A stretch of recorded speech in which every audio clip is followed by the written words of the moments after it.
Olá, meus queridos, a graça e a paz do nosso Senhor Jesus Cristo. Vamos dar sequência à nossa série devocional, hoje no texto de Atos, capítulo 2, versículos 42 a 47. Um texto cheio de informações riquíssimas para nós e para a Igreja de Cristo. Se todos nós olhássemos com muito carinho para esse texto, nós teríamos com certeza uma perspectiva diferente sobre a Igreja de Cristo. Vamos ler então o que diz esse texto. Versículo 42 diz: Eles se dedicavam ao ensino dos apóstolos e à comunhão, ao partir do pão e às orações. Todos estavam cheios de temor e muitas maravilhas e sinais eram feitos pelos apóstolos. Os que criam mantinham-se unidos e tinham tudo em comum. Vendendo suas propriedades e bens, distribuíam a cada um conforme a sua necessidade. Todos os dias continuavam a reunir-se no pátio do templo. Partiam pão em suas casas e juntos participavam das refeições, com alegria e sinceridade de coração, louvando a Deus e tendo a simpatia de todo o povo.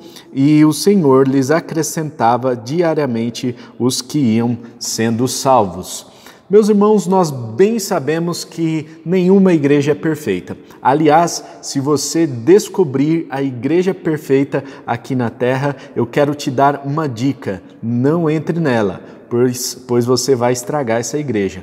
Então, se você entrar nessa igreja, você vai estragar, né? Então, é muito importante que a gente entenda isso, que a igreja é feita de pessoas. E hoje em dia tem essa neura de muitos cristãos, né, que querem ir atrás da igreja perfeita e buscam aqui e acolá a igreja perfeita, que tem um pastor, que tem um figurão, que é um figurão, que tem uns ministérios muito ativos, que tem atividade tanto para o velhinho quanto para a criança, para todas as idades, homens, mulheres, enfim.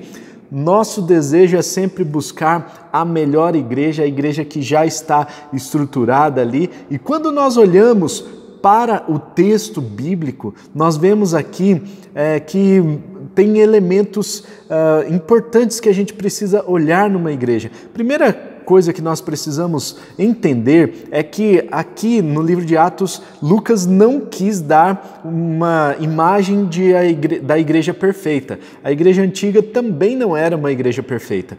A igreja antiga também não era a igreja dos sonhos, mas é uma igreja que era cheia do Espírito Santo.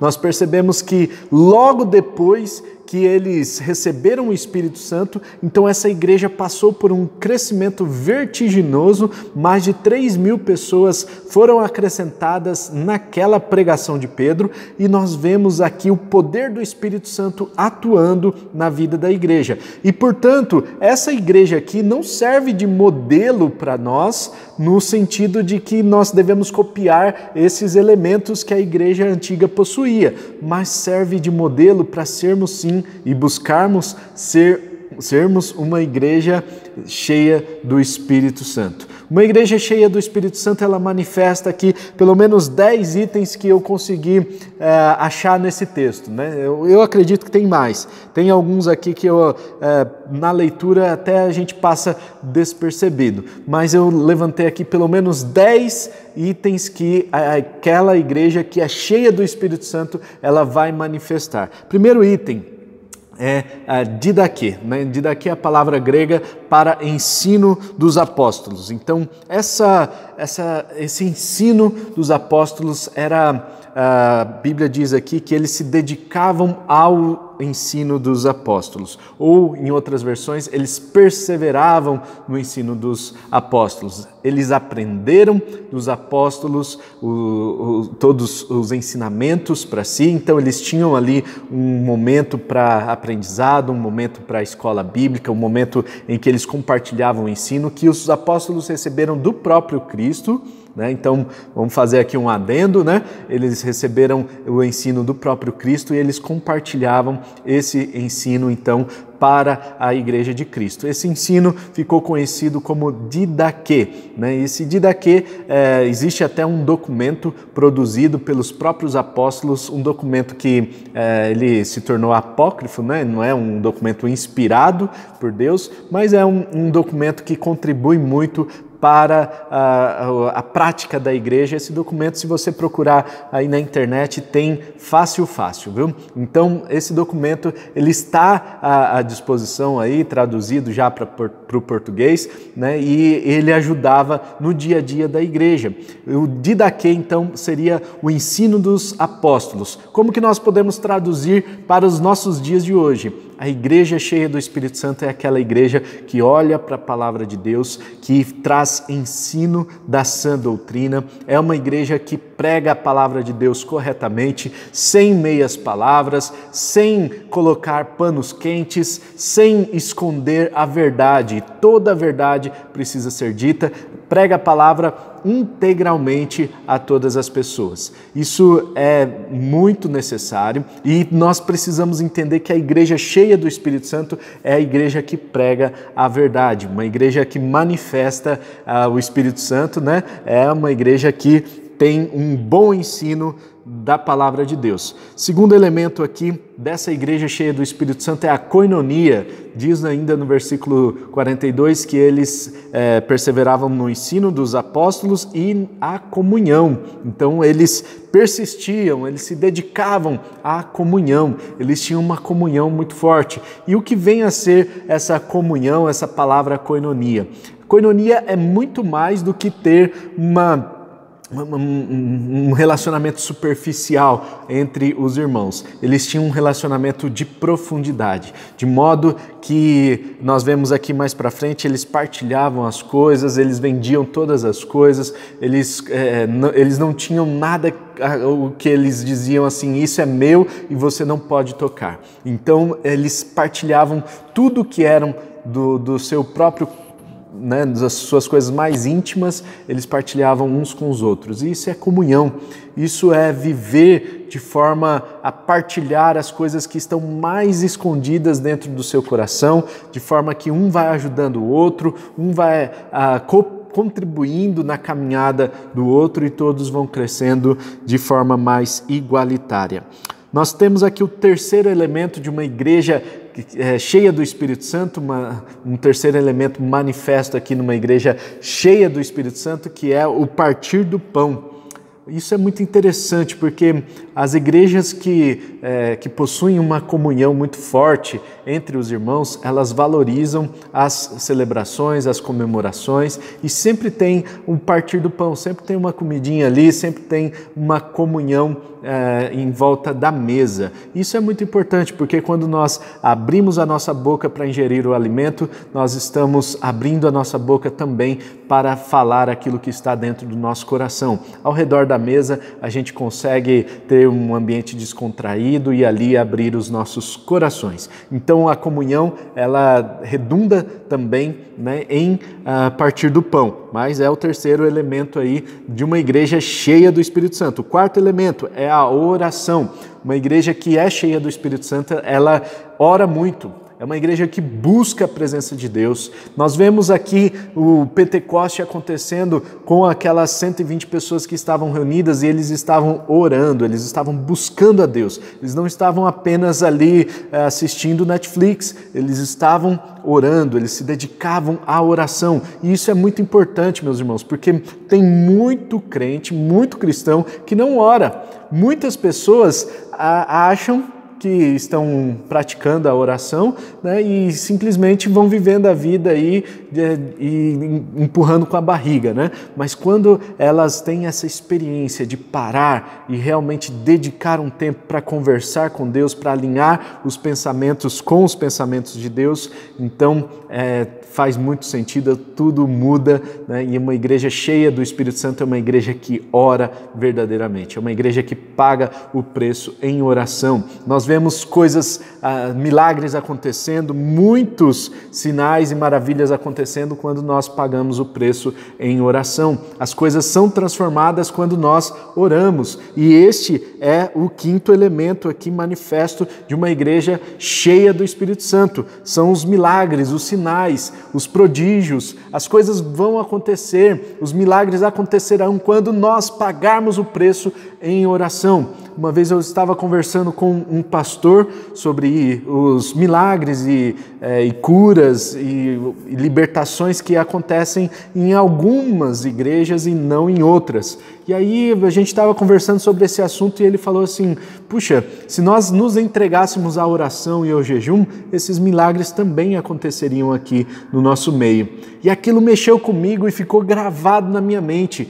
Realmente nós não estamos pagando preço em oração e em jejum. E quando nós oramos e jejuamos, nós vamos experimentar esse poder de Deus nos envolvendo e muitos milagres, muitos sinais vão acontecer ao nosso redor. E na nossa vida também. Pode ter certeza disso. O Deus que eu sirvo é um Deus que tem compromisso com a palavra dele. Pode ter certeza que se você pagar o preço em oração, é impossível que as coisas não aconteçam na sua vida. É impossível você orar 3 horas por dia e a sua vida continuar sendo a mesma. É impossível você orar que seja 30 minutos por dia e a sua vida continuar sendo a mesma. Eu mudo meu nome, né? Eu estou colocando aqui meu nome em jogo, né? Mudo meu nome. Se Deus não fizer isso na sua vida, se você pagar o preço em oração, tenho certeza que Deus agirá na sua vida e Deus vai fazer obras grandiosas. Este é um elemento também manifesto numa igreja cheia do Espírito Santo. Sinais, maravilhas, curas, milagres, prodígios, profecias, enfim, a manifestação dos dons do Espírito estão ali presentes. Isso tudo para servir a comunidade, isso é importante também, né?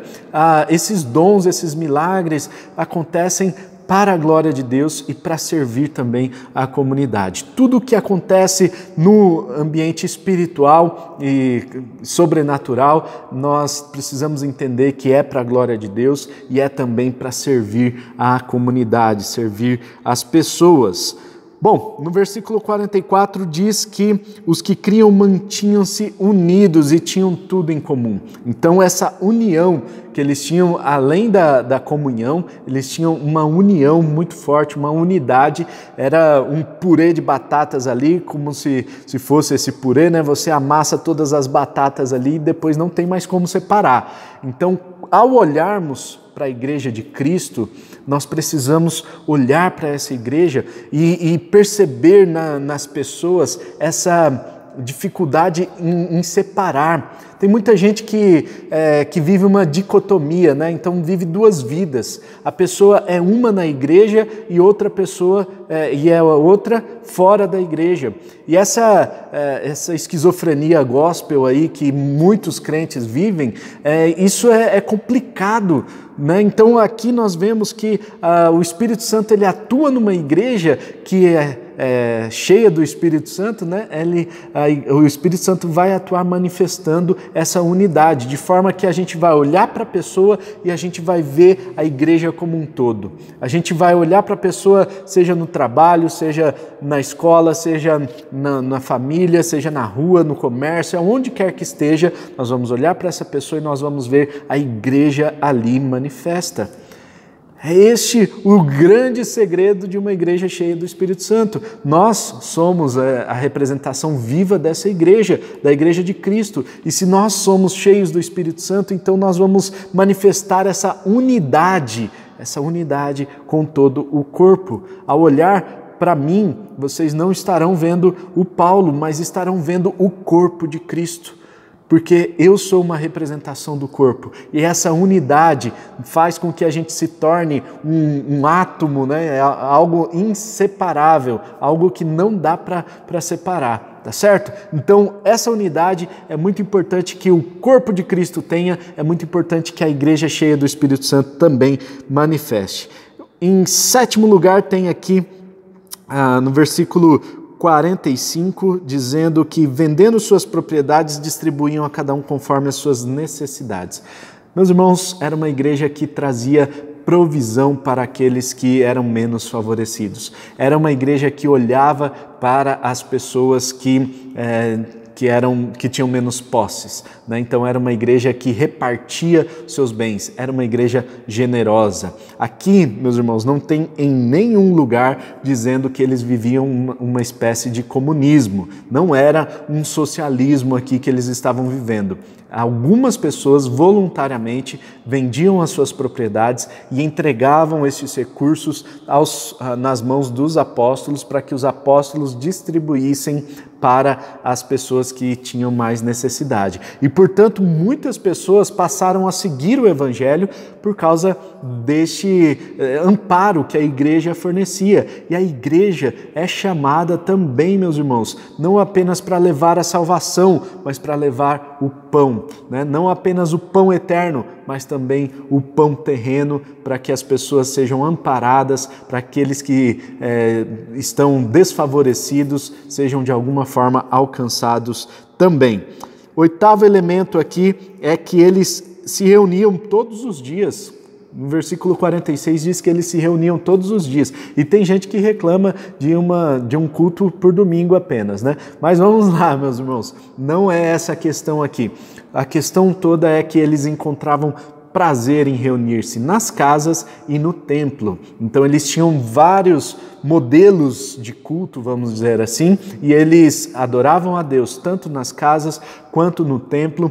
Assim eles tinham esse revezamento, essa diversidade no culto. Não era um culto enjoativo e, portanto, eles tinham essa oportunidade de reunir-se de casa em casa, nos grupos pequenos, células, enfim, né, chame como quiser, mas esse era o método que a igreja antiga usava. E eles se reuniam também no templo, como um só corpo. Eles adoravam o Senhor, cantando louvores e estudando a palavra de Deus. Eles participavam das reuniões, tinham alegria e sinceridade de coração nessas reuniões. Louvavam a Deus e tinham a simpatia de todo o povo. Isso é muito interessante, meus irmãos. A igreja ela precisa contar com a simpatia da comunidade.